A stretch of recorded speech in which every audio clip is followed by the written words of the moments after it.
નમસ્કાર દર્શક મિત્રો, મહામંથન મંતવ્ય ન્યૂઝમાં આપનું સ્વાગત છે। વડગામના કોંગ્રેસના ધારાસભ્ય જિગ્નેશ મેવાણી ગૃહમંત્રી હર્ષ સંઘવી પર બગડ્યા છે। જે રીતે થોડાક સમય પહેલા ગૌ હત્યાનો બનાવ સામે આવ્યો હતો, જેમાં વલસાડના ઉમરગામ ખાતે એક ગૌ હત્યારા દ્વારા ગૌ માતાની હત્યા કરી દેવામાં આવીને આ ઘટના બાદ ગુજરાતના ગૃહમંત્રી હર્ષ સંઘવી દ્વારા જાહેર મંચ પરથી એક નિવેદન આપવામાં આવ્યું હતું। આ નિવેદન દરમિયાન ગૌ હત્યારાઓ સામે કડકમાં કડક કાર્યવાહી કરવામાં આવશે।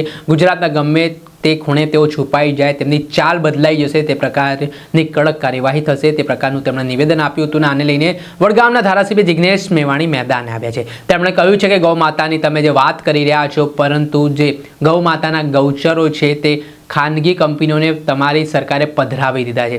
તો આટલેથી ન ટકતા તેમણે આક્ષેપ કરતા કહ્યું કે જે ઇલેક્ટ્રોલ બોન્ડનો મામલો સામે આવ્યો ને આમાં બીફ એક્સપોર્ટ કરતી કંપનીમાં સૌથી વધારે આ કંપનીએ ભારતીય જનતા પાર્ટીને ઇલેક્ટ્રોલ બોન્ડ આપ્યા છે, તે બાબતને લઈને તેમણે સણસણતા સવાલો કર્યા છે, જેને લઈને રાજનીતિ ગરમાઈ છે। પહેલાં તો આ મામલાને લઈને શું કહી રહ્યા છે ધારાસભ્ય જિગ્નેશ મેવાણી, તેમનો વિડીયો સામે આવ્યો છે, આ વિડીયો જુઓ। આ ગૌ માતાની આસ્થાનો અંદાજો આવશે, પણ હકીકત એ છે કે ગુજરાતની અંદર અદાણી સહિત અનેક પૂંજીપતિ ઉદ્યોગપતિઓને ચરિયાણ માટેના ગૌચરો મફતના ભાવે પધરાવી ગુજરાતના ગૌધનનું નખોદ વાળી દેવામાં આવ્યું છે। મુદ્દા નંબર 2, આજ ભારતીય જનતા પાર્ટીની સરકાર વિશે ઇલેક્ટોરલ બોન્ડ્સના એટલે કે ચૂંટણીના ફંડના જ્યારે ખુલાસા થયા ત્યારે એ વસ્તુ રેકોર્ડ ઉપર આવી કે આ ભારતીય જનતા પાર્ટી જે ગાય માતા કી જયનો નારો તમારા અને મારાથી પણ વધારે બોલાવે છે, આ જ ભારતીય જનતા પાર્ટીની સરકારે ગાયના માંસનો વેપાર કરનારી બીફ એટલે કે ગૌમાંસને એક્સપોર્ટ કરનારી કંપની જોડેથી ચૂંટણીમાં કરોડોનું ફંડ મેળવ્યું છે। આ દંભીઓને ઓળખી લો, આ સુરમા ભોપાલીઓને ઓળખી લો। અને ત્રીજી અને બહુ મહત્વની વસ્તુ કે હમણાં થોડાક દિવસ પૂર્વે હું રાજકોટમાં ગયો હતો, એની ક્લિપ તમારી સાથે શેર કરું છું। ગૌશાળાની શું પરિસ્થિતિ છે તમે તમારી આંખે જોઈ લો। ગાયના નામે આરએસએસ અને ભાજપના માણસો આખા ગુજરાતમાં અને દેશમાં રાજનીતિ કરે છે।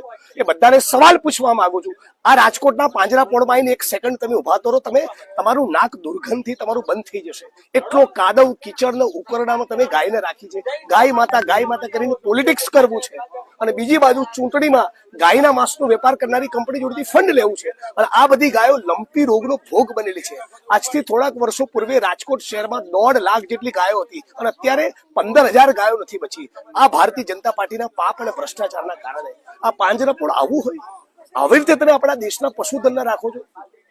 કાદવ કીચડ ઉકરડો પરિસ્થિતિથી જોવો, શરમ આવી જોઈએ ભાજપને। મુદ્દે આ સુરમા ભોપાલી અને ભારતીય જનતા પાર્ટીના માણસોને ગાયના નામે જે રાજનીતિ કરે છે અને ગુજરાત અને દેશની જનતાને જે ગેરમાર્ગે દોરે છે, એને બરાબર ઓળખવાની જરૂર છે। મિત્રો, સુરમા ભોપાલી 8 ચોપડી પાસે જાહેર સભાના એક મંચ પરથી હમણાં એવું કીધું કે ગાયની કોઈ પણ વ્યક્તિ ખબરદાર જો હત્યા કરી છે તેનો ટાંટિયો ઠેકાણે નહીં રહે। આ જુઓ એમણે શું કીધું। આપણે સાંભળેલા વડગામના કોંગ્રેસના ધારાસભ્ય જિગ્નેશ મેવાણી તેમનું સ્ફોટક નિવેદન માનવામાં આવી રહ્યું છે, જે રીતે તેમણે ગૃહમંત્રી હર્ષ સંઘવીનો આ વિડીયો બતાવ્યો છે ને ગૌ માતાને લઈને જે વાતો થઈ રહી છે તેને લઈને રાજનીતિ ગરમાઈ છે। ત્યારે હવે આગામી દિવસોમાં જોવાનું રહ્યું કે જે રીતે આક્ષેપ પ્રત્યાક્ષેપનો દોર જોવા મળી રહ્યો છે ધારાસભ્ય જિગ્નેશ મેવાણી અને ગૃહમંત્રી હર્ષ સંઘવી આમને સામને જોવા મળી રહ્યા છે, ત્યારે આનાથી ગુજરાતના ચૂંટણી પર કેટલી અસર જોવા મળે। દર્શક મિત્રો, આવા જ અવનવા વિડીયો સાથે આપણે માહિતગાર કરતા રહીશું, એટલે મહામંથન મંતવ્ય ન્યૂઝ જોતા રહો।